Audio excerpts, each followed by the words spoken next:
interesting. Yeah, it worked really well. So I got super easily. Your overall time was an hour 23, but you would have placed. Welcome to my life, yeah. On the bright side, yeah, this music here became my only lifeline. Think I'm going crazy, I'm not in my right mind. No. Welcome to my life, yeah. Welcome to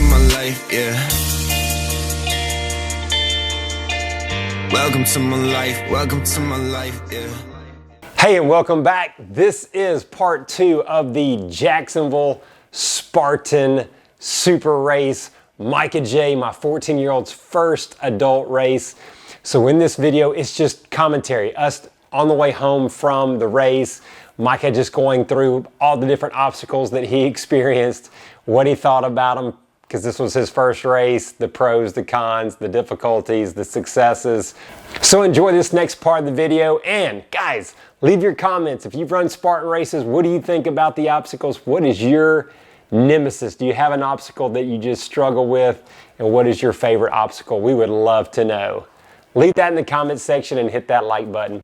All right, we are heading back to Venice. We got a little bit cleaned up, got our Spartan finisher shirts on.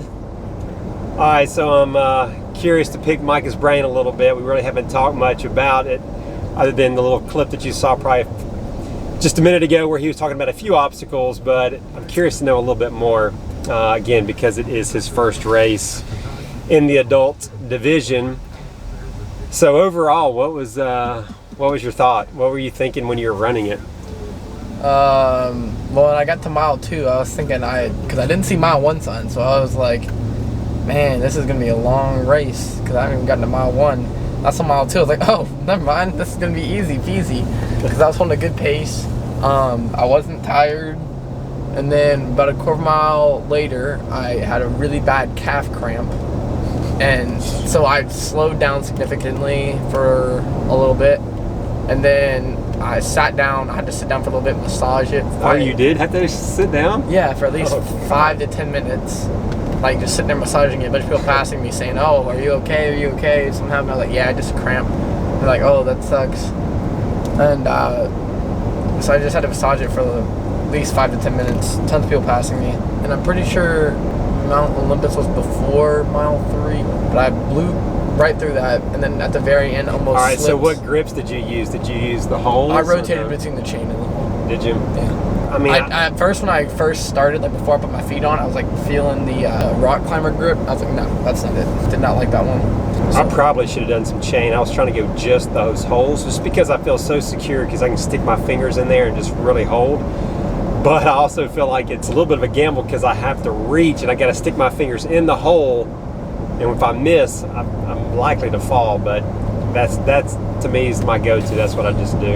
At first, when I like put my foot on, I like felt how slippery it was. So then I changed and put my knees and kind of dragged my knees across. And then there was that like inverted monkey bars going up and backwards. That's called the bender. Yeah, the bender. I thought that was gonna be hard at first, but then I got there and just like I flew up that, went right over, had the beater. Yeah. That thing sucked. And that's like the monkey bars with the spinning bars. The spinning bars, yeah. Now, I will say they made it trickier this time than in past because they had the regular bars and then you went 3 spinning bars back to back to back. And so that was a little sketchy. So by the time I got to my 3rd one, I lost all momentum. I couldn't keep swinging. So I had to like literally stop, swing my legs in order to get to the other one. And the bars were pretty slippery. Yeah, well, I was talking to Cole after the race, and he told me his strategy for that when I told him I fell on that. He goes sideways with it. Yeah. I was like, oh, yeah, that's smart. I didn't even think about that when I was going through it. I'm tempted to try that, but I'm going to try that next time for sure. I made it all the way to the 3rd one. I was feeling pretty good about it. Then I reached for the 3rd one, and then my backhand was on the 2nd one. When I reached for the 3rd one, I let go of my backhand, and I fell off. Oh, so close. Pretty pissed about that. So I did my 30 burpees and went on. Everything was easy until I got to Atlas. Actually Bucket Brigade was before that. I had to go pretty slow on that. Yeah, so what were your thoughts on Bucket? Did you ever have to sit the bucket down, or did you just carry it? When I first started, I got a bad grip, so I set it down and re-gripped for I was only like 10 steps in though. So which I forget they actually changed the ruling on this. Early on, you had to carry it. You could not put it on your shoulder. You had to literally carry it like bear hug type. And there was no top, so you had to like. Yeah. Actually, the beginning days, you actually had to fill your bucket with gravel.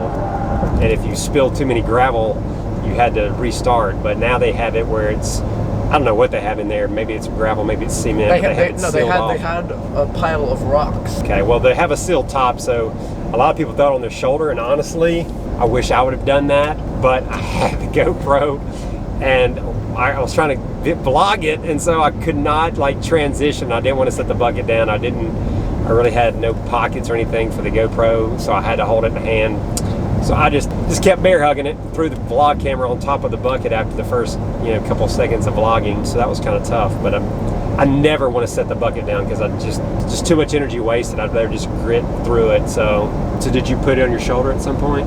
Yeah, I was transitioning between my right shoulder, my left shoulder, and then middle, like holding it on my back, and then it hurt my neck. So I did that for the first beginning, and then when I had to re-grip because it was like awkward.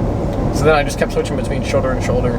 Once I got to Atlas, Atlas is the big heavy ball, rock, stone. It was easy, like easily 60 to 70 pounds. It's heavy. And so I got down to my knee like at an angle so I could roll it up. First time I tried that, didn't work.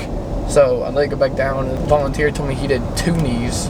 I tried that hurt like a lot, and also a lot harder to get up. So I went back to their strategy. Got up my knee, then made it to the other knee, and then I was able to go all the way around. It's hard to stand up, right? Like, yeah. Thankfully, you don't have to drop it now and do burpees on the other side. I don't think I would have gotten it if I had to do that. Again, in the past, you had to go down to the flag, drop it, do 5 burpees, pick it back up, and do it, come back. And thankfully, you just get it up one time, get around the flag, and get back. It's so much better that way. Oh, what did you think about the box? Oh, I got that. So the knots weren't like I originally thought it was going to be. I thought it was going to be like one here and one by my feet. So, and I saw this guy next to me, and I kind of stole his strategy. He folded the rope in half, put his foot in, and then used that to step up and held it with his hand. That's interesting. Yeah, it worked really well. So I got it super easily. So literally, I was holding it like this. So hang on, you fold the rope and you're holding it with this hand? Yeah. And then you step in the loop? Yeah. And then you were able to get up over? Yeah, it worked really well. That's awesome. That's cool. I need to try that. All right, so along the same lines of the box, what about the ones where you have to get up before you get to something? Like there was that platform. That was super easy. I literally just basically ran and jumped up on it? I ran, jumped, and then kind of like did a muscle up. Yeah. Since I was in the open division, I could do the spear throw as many times as I wanted, so I got to the spear throw, hit the first one, second, and then I decided I wanted to try again, got it, missed my second one. I was like, I can't end on a miss. Did it again, got the third one, so I went 2 for 3 on my spear throw. There was like this big sled thing that you drag. Then after that, you just had a lot of running up these big hills for a while. Yeah, the motocross. Then you eventually get to this big tire flip. The tire flip for the men was 450 pounds, is what the guy was saying. I got my fingers underneath, got about an inch up, dropped it, couldn't get it up higher than that. So I went and did my 30 burpees and went to the Z wall. Almost slipped on that, caught myself, kept running till you got to this uphill barbed wire crawl up this huge hill. Man, that started off pretty easy. I was like, oh, thankfully it's soft sand. Yeah. By the time you get to the top, dude, like you're in pretty terrain. steep. Like my glutes were on fire. Then you had monkey bars. They were far apart. Like I had to go my full wingspan to grab it, but I got it. Rope climb. I got that one really easily. That's where my calf cramped for the first time. I kind of felt a little bit after doing the Atlas. Well, you're lucky because I was right at the end of the race. I know, thankfully. Dude, when I curved my leg to do that the very first push up off the rope, my left calf locked up, and thankfully I jogged it off. And after that, you just had this big slanted wall with the rope, and slip wall. I ran up, made it about halfway, then started pulling myself up, ran over the fire, and you're done. Fire jump. Yeah. So what was the feeling when you crossed the finish line? I wonder how I would have placed that age group. That's the first thing I saw. So we did check the times, and he did do his penalty burpees. Your overall time was 1 hour 23, and when we checked the competitive age division, which is the 14-year-olds to 17-year-old division, actually our friend Nathan, Grid Army ambassador, he got first like 1 hour 3, hour 5, hour 6, something like that. Yeah, he's awesome, man. So he's 14. This was his first adult race. So he got first place, but you would have placed fourth. And if I hadn't cramped, I think I would have been third, because third was 119. So not. And you did the spear throw 3 times, which that was. And I was also kind of chatting to people in between, like they were asking me about my age and if I was in high school or not. So I was also chatting. I wasn't focused 100% because I wasn't in competitive. So, dude, that's awesome, man. I'm super proud of you. So yeah, you would have, you know, even with, I mean, cramps, that's part of racing, right? Misses, burpees, that's part of racing. So even with that, you would have placed 4th in the 14 to 17-year-old division, your very first adult Spartan race. Super proud of you, man. Glad you did it. We'll be able to do it again. I think it's the end of April, and it's the shorter one. It's the sprint. But one of our other friends, Vincent, another Grid Army ambassador, he didn't come today. He's going tomorrow to do the sprint. So Michael will run against him. And then I don't know about, was Ethan there today? What did he place? Second. Okay. He did like 112. Okay. Like 108, something like that. And he's a super strong runner. So those are probably a couple kids you'll go against down in Palm Beach. Well, that's awesome, man. I mean, all I did the whole time I was racing is just think about Mike. I was like, oh, I wonder how he did on this obstacle. I wonder what his strategy was. I wonder, well, what's his pacing like and where he is right now on the course. I was just constantly thinking about him, but didn't go super slow, but I also wasn't pushing as hard as I could because I was trying to vlog. I was trying to get all the obstacles, so I'd have to sit the camera down, record, wait for people to get through, then I would hop on and then have to go back and get the camera. So it was a little bit slower, but that's fine. I was just trying to enjoy the race and try to vlog it so that you guys can kind of see the obstacles. What does it look like post-pandemic, anyways, post-quarantine, and the new obstacles for 2021. So we're on our way home. We're gonna go do our usual, which is Chipotle.